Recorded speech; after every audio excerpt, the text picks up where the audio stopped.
প্রিয় দেশবাসী, আজ ডক্টর মোহাম্মদ ইউনূস বাংলাদেশের অন্তর্বর্তীকালীন সরকারের প্রধান হিসাবে শপথ নিয়েছেন।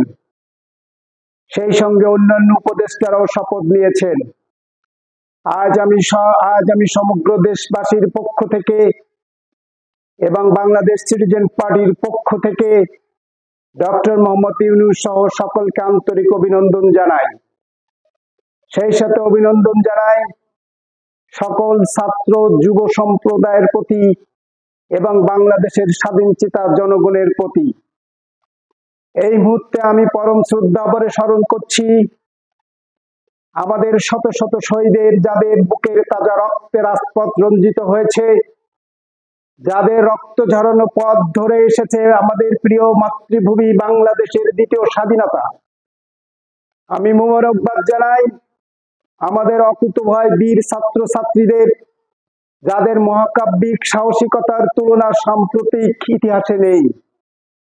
আমি গভীর সমবেদনা জানাই সকল পিতামাতাকে যারা তাদের প্রিয়তম সন্তানদের হারিয়েছেন। আমি স্মরণ করছি 5ই জুলাইয়ের সমস্ত নিষ্পাপ নিরপরাধ ছাত্র, শিক্ষক, জনতা যারা শেখ হাসিনার হিংস্র বাহিনীর হাতে শহীদ হয়েছেন। আমি যেন শুনতে পাই সংসদ ভবনের গণকবর হতে সেই সমস্ত শহীদের প্রেতাত্মার মহাপ্রলয়ঙ্কারী আর্তনাদ, যে আর্তনাদ আজ আকাশ বাতাস প্রকম্পিত করছে। আমি আরো স্মরণ করছি সেনাবাহিনীর সেই সমস্ত চৌকিশবীরদের, যারা হাসিনা এবং বিদেশি প্রভুর ষড়যন্ত্রে পিলখানা বিডিআর হত্যাকাণ্ডে শাহাদত বরণ করেছেন। আমি স্মরণ করছি শহীদ আবরারকে, যে আবরার ফ্যাসিস্ট বাহিনীর নির্মম আঘাতে শাহাদত বরণ করেছিলেন। দেশ আজ স্বৈরাচার মুক্ত হয়েছে, কিন্তু আবু সাইদ, সৈকত, মুগ্ধ সহ হাজার হাজার ছাত্রকে দিতে হয়েছে তাদের তাজা প্রাণ, তাদের তাজা রক্ত। এ বেদনা ভুলার নয়। আজ ছাত্র সমাজ তোমাদের ঋণ বাংলার মানুষ কোনোদিন ভুলবে না, এবং সেলুট জানাই তোমাদেরকে। আমরাও তোমাদের কখনো ভুলবো না। আমাদের এই বিজয় একান্ত ছাত্র জনতার বিজয়, কোনো রাজনৈতিক দলের নয়। এ বিজয় আমরা কোটি কোটি মানুষের সবল হাতে মহাকালের গর্ব হতে ছিনিয়ে এনেছি আপন শক্তিতে। বাহিরের কারো দয়ায় বা স্বাধীনতা আসি নাই, তাই আমাদেরকে আর কেউ কোনোদিন বলতে পারবে না যে তারাই আমাদের স্বাধীনতা এনে দিয়েছে। 1971 সালে একটি বিজয় এসেছিল, আমাদেরকে বলা হয় এ বিজয় আমরা পেয়েছিলাম ভারতের অনুগ্রহে।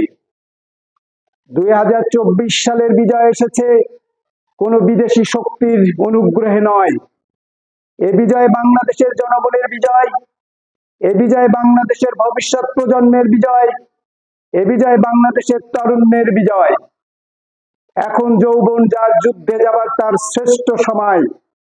এ বিজয় বাংলাদেশের মানুষের বিজয়, এ বিজয় বাংলাদেশের অবিনাশী শক্তির বিজয়। আজ এই মুহূর্তে সবাইকে বলতে চাই, এ বিজয় আমাদের পাশে কেউ দাঁড়ায় নাই, কোনো পরাশক্তি দাঁড়ায় নাই, কোনো পশ্চিমা শক্তি দাঁড়ায় নাই। আমরা আমাদের বিজয় ছিনিয়ে এনেছি আমাদের শক্তিতে। আমরা সবাইকে বলে দিতে চাই, বাংলার মাটি দুর্জয় খাঁটি। আজ আমরা এক ক্রান্তিকাল অতিক্রম করছি। এই সময়ে আমাদেরকে সঠিক সিদ্ধান্ত নিতে হবে। আমাদের আকাঙ্ক্ষিত নতুন রাষ্ট্র গঠনের বিষয়ে আমাদের মনোনিবেশ করতে হবে।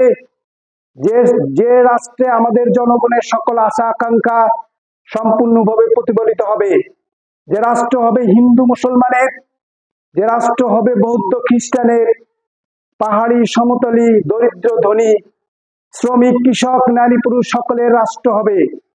আমরা যদি সঠিক সিদ্ধান্ত নিতে না পারি, তাহলে ঐতিহাসিক মুহূর্তে যা শতাব্দীতে একবারই আসে তা আমরা হারাবো।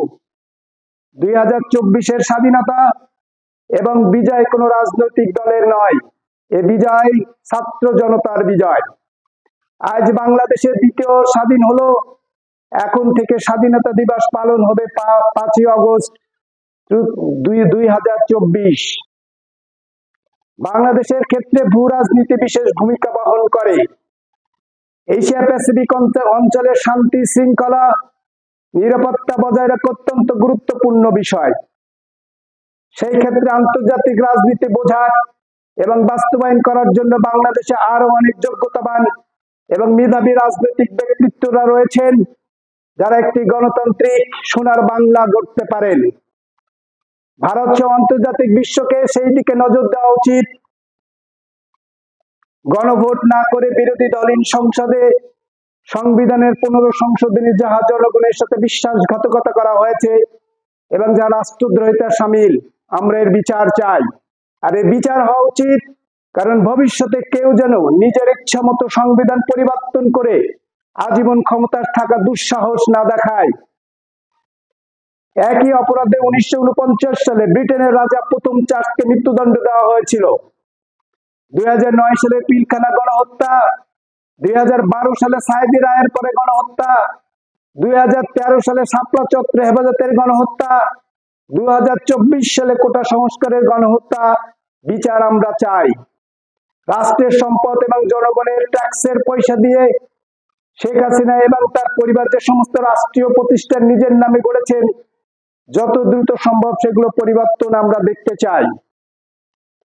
এবং যে সমস্ত ছাত্র জনতাকে হত্যা করা হয়েছে তার বিচার আমরা দেখতে চাই। আজ আপনারা মনে রাখবেন, সামরিক স্বৈরাচারের চেয়ে গণতান্ত্রিক লেবাদের স্বৈরাচার আরো বেশি ভয়ঙ্কর। আজ বাংলাদেশের জনগণের মুক্তি এবং গণতন্ত্র প্রতিষ্ঠার পথ হচ্ছে পুরাতন সংবিধান বাতিল এবং